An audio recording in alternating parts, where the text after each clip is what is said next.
Hi, Daniel Hayes here, video blog. I've got no idea. Just had a few days off, come back to work feeling really refreshed, raring and ready to go. Today I'm going to talk about high maintenance people, running a high maintenance business.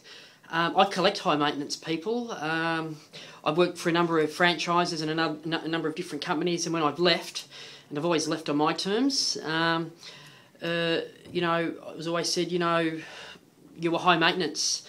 I remember leaving Ray Wide. I'm sure it was an air of relief. I used to ring up all the time and used to ask for better pre-listing kits, and I used to ask for better this and better that, and that they saw me as high maintenance. It's because I'm successful. The best people are high maintenance. It's a fact. Look at any business leader.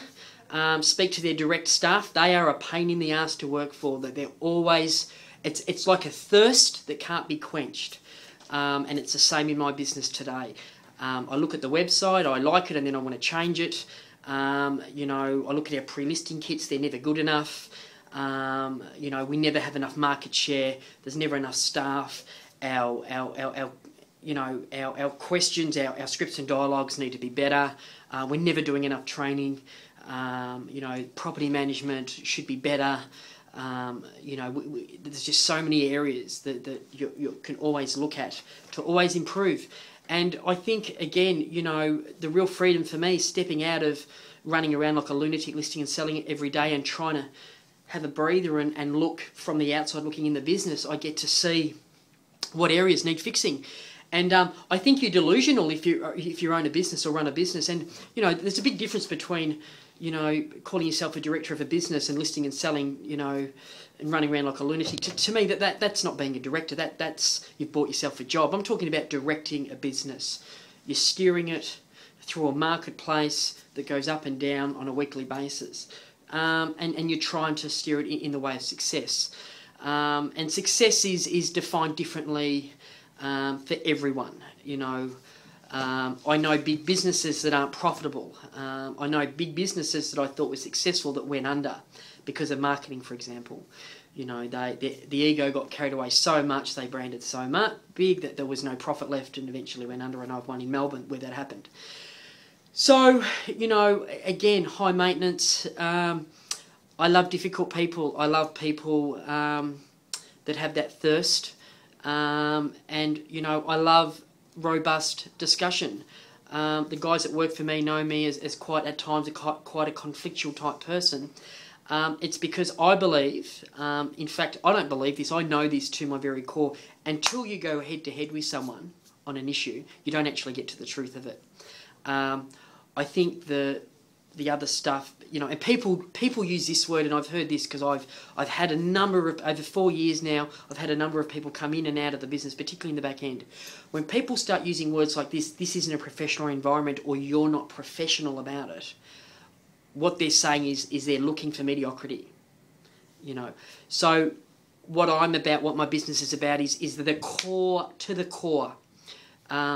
absolute core of getting to know my guys.